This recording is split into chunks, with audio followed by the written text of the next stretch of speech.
Welcome to online class hour. তোমরা যারা বর্ধমান বিশ্ববিদ্যালয়ের অধীনস্থ কলেজে পড়ছো এবং 2025 সালে থার্ড সেমিস্টারে এক্সাম দেবে, আজকের ভিডিওটি তাদের জন্য। আজকের ভিডিওতে আমরা বাংলা মেজর ভাষাতত্ত্ব পেপারের সাজেশন নিয়ে আলোচনা করব। তোমরা প্রত্যেকেই জানো থার্ড সেমিস্টার বাংলা মেজরে দুটি পেপার রয়েছে। এর আগের ভিডিওতে আমরা সাহিত্যের ইতিহাস পেপার থেকে সাজেশন নিয়ে আলোচনা করেছি। তোমরা যদি ভিডিওটি না দেখে থাকো, ডেসক্রিপশানে লিঙ্ক দেওয়া থাকবে, সেখান থেকে দেখে নিতে পারবে। যাই হোক, এবার চলে যাচ্ছি মূল আলোচনায়। তোমাদের ভাষাতত্ত্ব পেপারে 4টি একক রয়েছে। প্রথম একক থেকে যে সমস্ত প্রশ্নের উত্তরগুলি খুব ভালো করে পড়বে, সেই সমস্ত প্রশ্নগুলি দেখতে থাকো। প্রথম প্রশ্ন,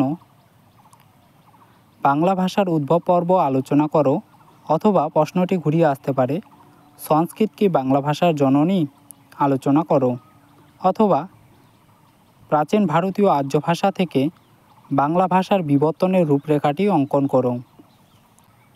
তারপরের প্রশ্ন, নব্য বাংলা ভাষার সময়সীমা নিদর্শন ও ভাষাতাত্ত্বিক বৈশিষ্ট্যগুলি লেখো, অথবা প্রশ্নটি এইভাবে আসতে পারে আধুনিক বাংলা ভাষার সময়সীমা নির্ণয় করো,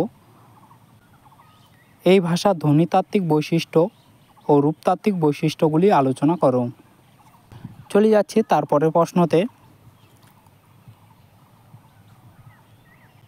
প্রাচীন বাংলা ভাষার সময়সীমা ও তার নিদর্শন উল্লেখ করে তার ভাষাতাত্ত্বিক বৈশিষ্ট্যগুলি লেখো, অথবা প্রশ্নটি এইভাবে আসতে পারে প্রাচীন বাংলা ভাষার কালপর্ব নির্ণয় করো, এই ভাষার ধ্বনিতাত্ত্বিক বৈশিষ্ট্য ও রূপতাত্ত্বিক বৈশিষ্ট্য নিয়ে আলোচনা করো।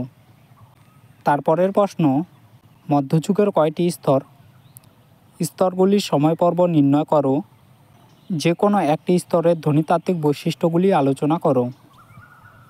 তারপরের প্রশ্ন, ভাষার সংজ্ঞা দাও, ভাষার বৈশিষ্ট্যগুলি আলোচনা করো। এবার চলে যাচ্ছি তারপরের এককে। এখান থেকে তোমরা যে সমস্ত প্রশ্নের উত্তরগুলি পড়ে রাখবে। প্রথম প্রশ্ন, স্বরধ্বনি কাকে বলে, বাংলা স্বরধ্বনি কয়টি এবং কী কী,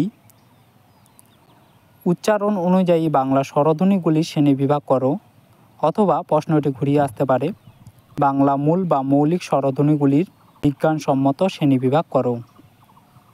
তারপরের প্রশ্ন, ব্যঞ্জনধ্বনি কাকে বলে, ব্যঞ্জনধ্বনি কয়টি ও কী কী, উদাহরণসহ আলোচনা করো। তারপরের প্রশ্ন, শব্দার্থ পরিবর্তনের ধারাগুলি কী কী, উদাহরণসহ আলোচনা করো। তারপরের প্রশ্ন, ধ্বনির লোপ কাকে বলে, দৃষ্টান্তসহ আলোচনা করো। এই প্রশ্নটি তোমরা 5 মার্কের করে রাখবে। তারপরের প্রশ্ন, ধ্বনির আগম বলতে কী বোঝো, উদাহরণসহ আলোচনা করো। এই প্রশ্নটি তোমরা 5 মার্কের করবে। তারপরের প্রশ্ন, গঠনগত দিক থেকে বাক্য কয় প্রকার ও কী কী, উদাহরণসহ আলোচনা করো। চলে যাচ্ছি তারপরের এককে। প্রথম প্রশ্ন, শব্দার্থ পরিবর্তনের কারণ ও সূত্রগুলি আলোচনা করো। তারপরের প্রশ্ন, ধ্বনি পরিবর্তনের সূত্রগুলি আলোচনা করো। একক 3 থেকে 2 নম্বর প্রশ্নের উত্তরটি করে নিলেই তোমাদের একক 2-এর 4 নম্বর এবং 5 নম্বর প্রশ্নের উত্তরটি হয়ে যাবে। যাই হোক, তারপরের প্রশ্ন, ধ্বনি পরিবর্তনের কারণগুলি আলোচনা করো। তারপরের প্রশ্ন, বাক্য কাকে বলে, বাক্যের অংশগুলি কী কী।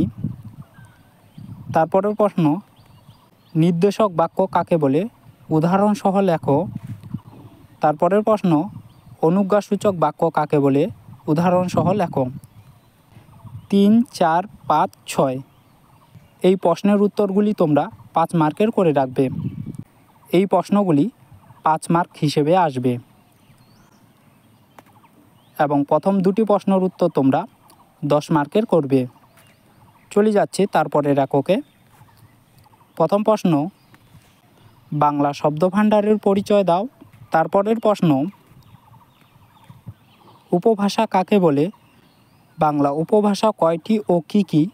তুমি যে অঞ্চলে বসবাস করো সেখানে কোন উপভাষা প্রচলিত, তার ভাষাতাত্ত্বিক বৈশিষ্ট্যগুলি লেখো। এ বিষয়ে বলে রাখি, উপভাষা 5টি: বঙ্গালী, রাঢ়ী, ঝাড়খণ্ডী, বরেন্দ্রী, কামরূপী। তোমরা রাঢ়ী এবং কামরূপী ভাষা দেখে যাবে। তারপরের প্রশ্ন, সাধু ভাষা ও চলতি ভাষার মধ্যে পার্থক্য লেখো। সাধু ভাষা কাকে বলে, চলতি ভাষা কাকে বলে, এর বৈশিষ্ট্যগুলি লেখো। এই ছিল তোমাদের থার্ড সেমিস্টার বাংলা মেজর ভাষাতত্ত্ব পেপারের সাজেশন।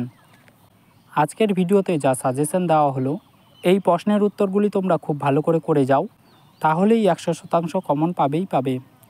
ভিডিওটিকে যদি ভালো লেগে থাকে তাহলে একটা লাইক করবে আর বন্ধুদের কাছে বেশি শেয়ার করবে।